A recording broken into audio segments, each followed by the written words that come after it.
take a breath together.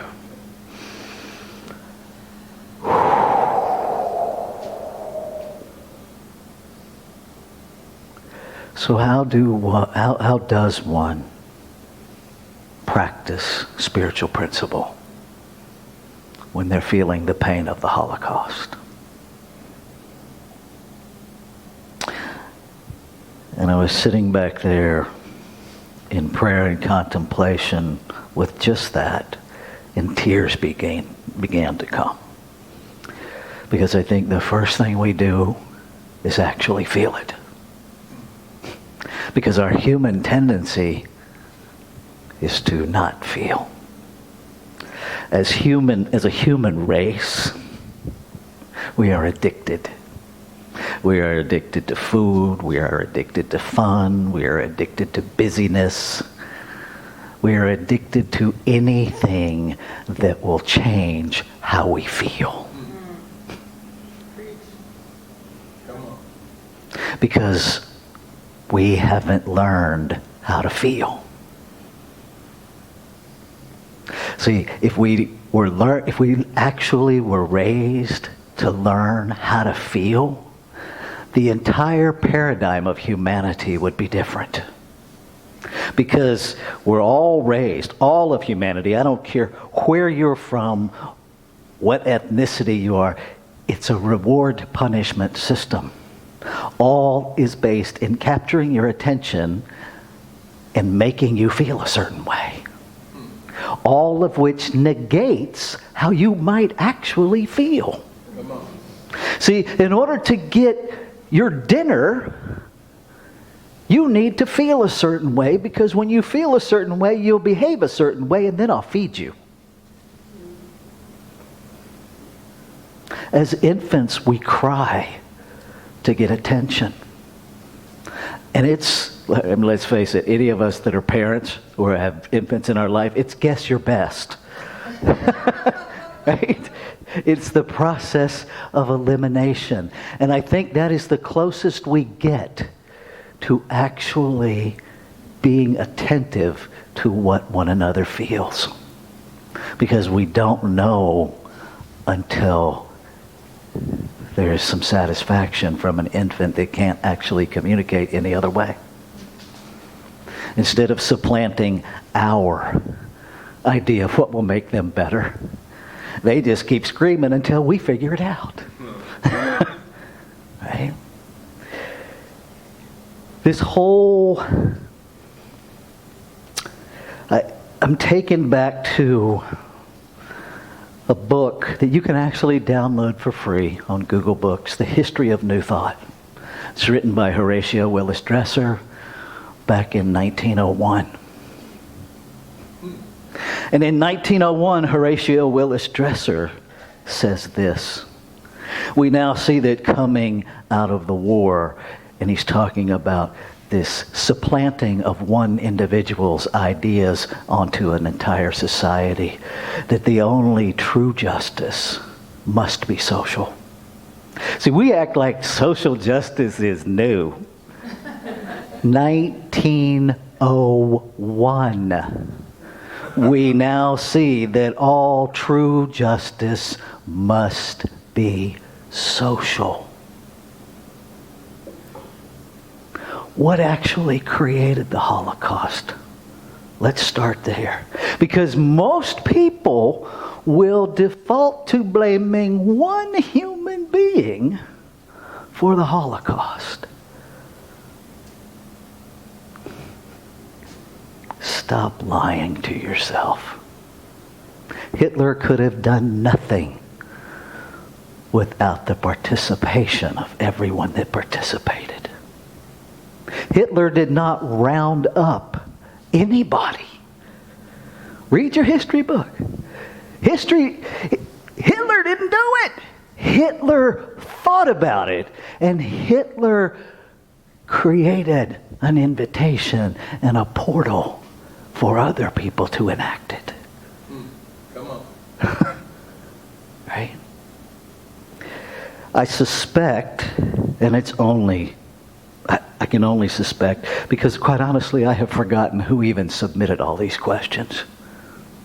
But I don't think it's a mistake that it lands on, how do I practice spiritual principle when I'm feeling the pain of the Holocaust, given the political climate that the United States of America is in right now, that the world is in right now. Because while we are headed into an election, it's not just here where people are supplanting their idea of supremacy onto other people. Because that's what we're really talking about. What we're really talking about is our human failure to stand up. To stand up and say, everyone matters, even if I don't understand them. Even if I don't like them, they matter. Every thread in the tapestry matters. The tapestry is woven together, one thread at a time, that creates a whole. And if you remove any thread, what begins to happen to the tapestry? It falls apart. The picture changes. The Holocaust happened because people said, okay, let's do this. Because supremacy was chosen over freedom. Freedom for me didn't have to include freedom for you. Because that's the operation of separation. That's the operation of spiritual ignorance. It's a small, tiny, infantile, weak, pathetic God that could only honor one aspect of itself. I mean, think about that. That we would mentally create a God that ordains slaughtering of itself. Maybe it's just me, but I don't see how that's possible. But that's what happens. It's happening right now. Yes. It's happening right now. There is lie after lie. And be really clear, that's how Hitler did this. He scared the citizens. He hooked into an inner terror that was put in since the beginning of time on the reward punishment. He so adeptly made society believe that they would be tortured if they didn't torture. That they would be the ultimate victims if they weren't the victors. He was incredibly skilled at the villain-victim-hero triangle. Come on. All that does is sustain the lie that there is some other power other than God. Yes. One power a triangle cannot create. I'm just saying. It can't. That requires three. What do we do when we feel the pain of the Holocaust? First, we feel it. Now, I can't tell you what to do. I could, I won't. Because you wouldn't do it anyway. You're going to do what you're going to do. What I understand in these teachings is that I recognize the lie and I stand up to it.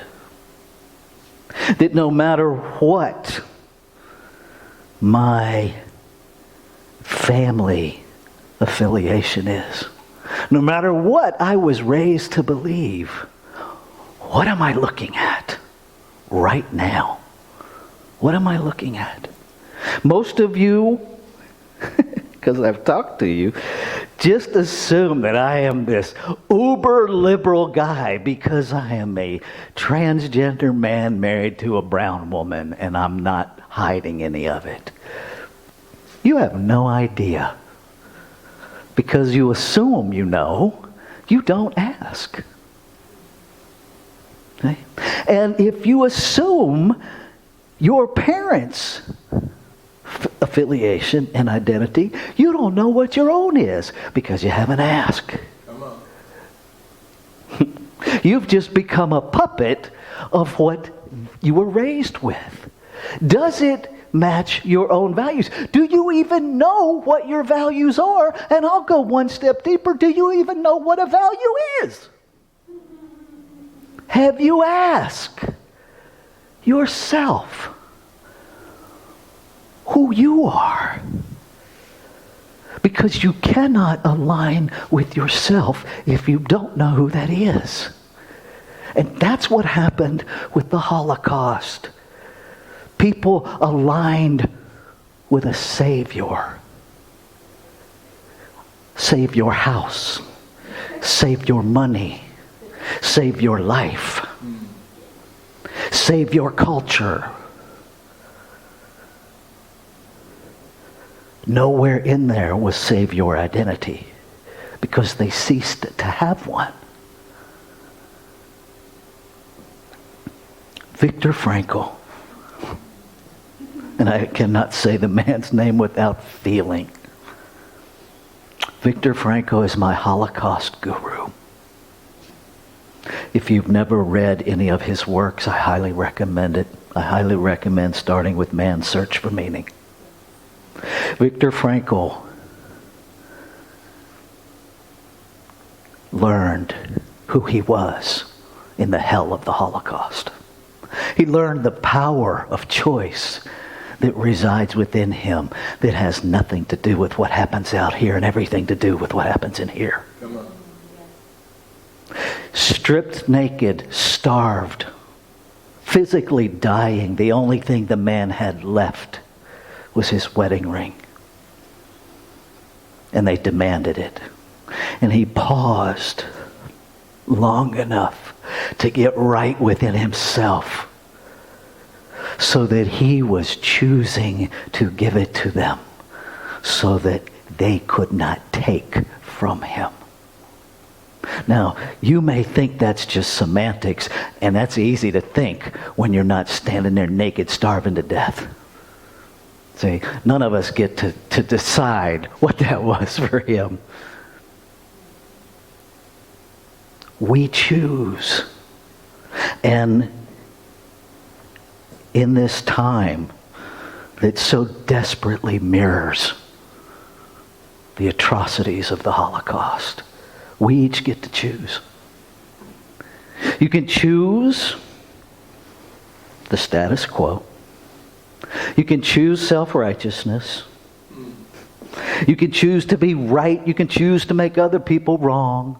You can choose to mentally divorce yourself from the whole process, like somehow you have nothing to do with it. But it won't make any of that true. We, creation, are a tapestry. Every thread matters, even the threads that you currently are choosing to hate. They matter. And they are as much God as you are. Yes. The difference is some people don't know that they're God. I was thinking about, and I had no idea why, and now suddenly it's relevant. Yesterday, I'm sitting on my deck, and the story of Moses and the burning bush just kept coming up. And the only part of it that was resonating was noticing that in that story, Moses said, "Who shall I say sent me?" And the only response was, "I am." It didn't say, "Tell them you are the I am." See, there was no duality in the response. Now, I am a Bible guy. I've read it at least 10 times, cover to cover. And it just dawned on me that the only response was, "I am."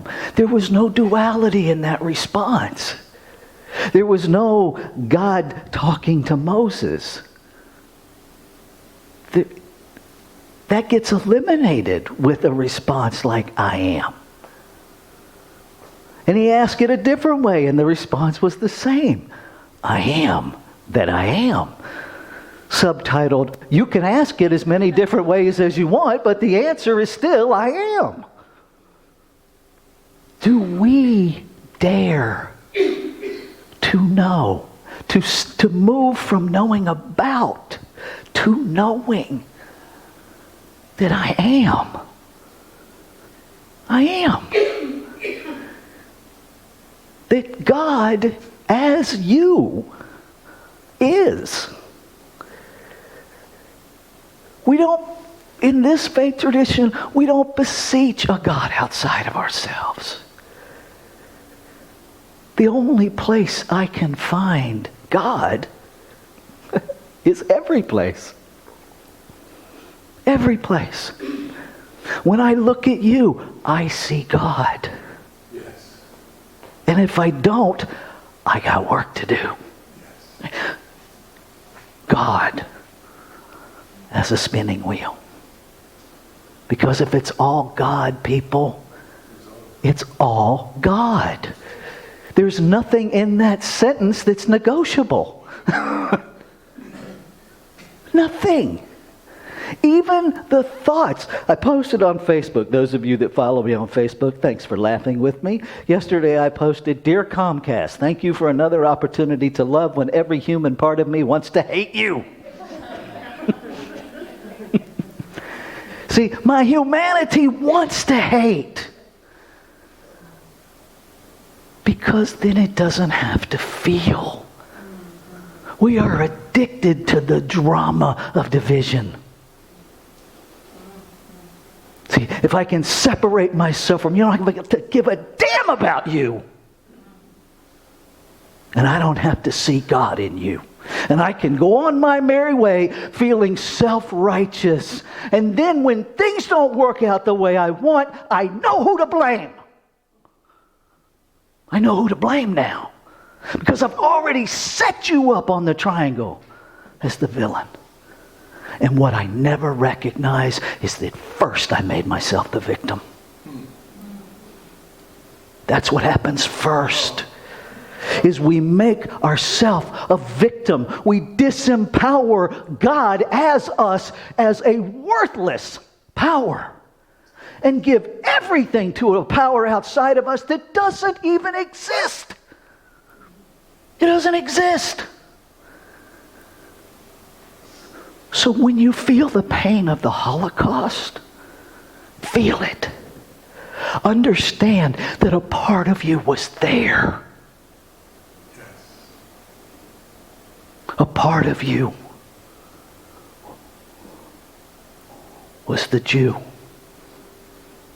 A part of you was the homosexual branded with the pink triangle. A part of you was the guard. A part of you was the gas that filled the chamber. A part of you was Hitler. Own it all.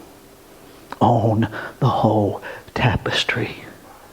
Because when we do, then we can heal. We cannot heal what we refuse to feel. Because we are in denial that it even exists. God as you is powerful enough to heal every hurt that we feel, but only when we'll let ourselves feel it. Let's take this into prayer.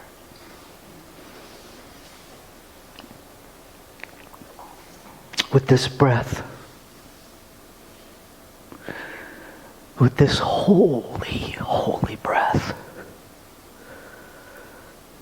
I recognize that there is one power, one authority, one source, one substance, one creator, one creation. And in that there can be no separation. There can be no division. There can be only one. I recognize that by whatever name I call it, it is so much more than my human brain can ever comprehend. It is beyond a name. It is beyond an idea that seeks to limit it. And it resides in this container, in this earth vehicle that I know as me. And what resides as me resides as all. From the tiniest grain of sand, from the most microscopic particle, to the cosmos, to the most visible mountain, all God. Everything surrounding everything, all God. And so I allow myself this moment to let that in. To let the inner self begin to inform the outer self. To choose to live from the inside out. Knowing that as I do, the outside changes. No longer trying to change the outside in order to change my insides. No longer willing to subject myself or this beautiful tapestry of creation to the lie of separation. I stand on the agency, the authority, the power of one life. Creation itself.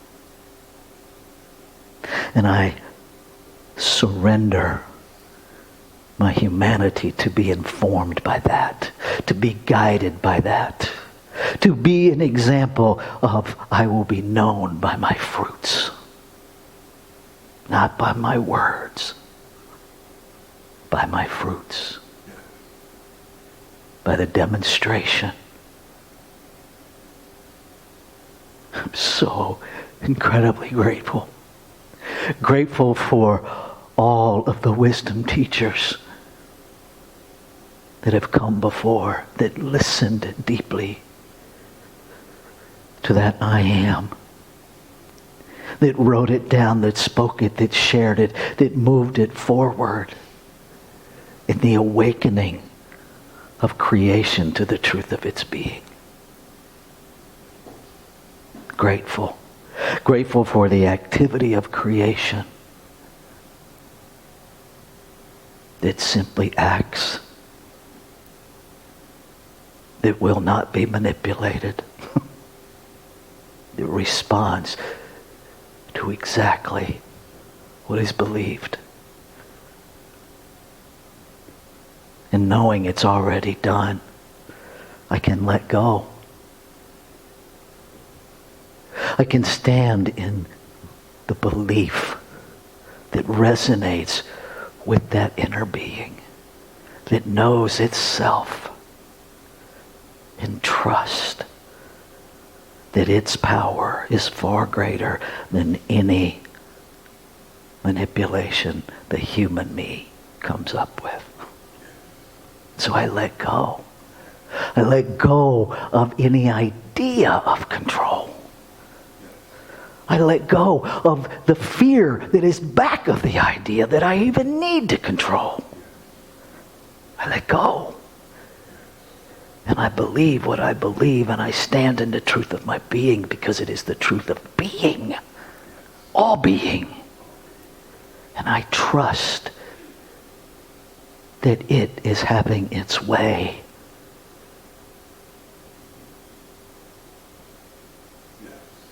Ashe. Shalom. Aho. Amen. Amen. And so it is. Whew. Let's take a breath.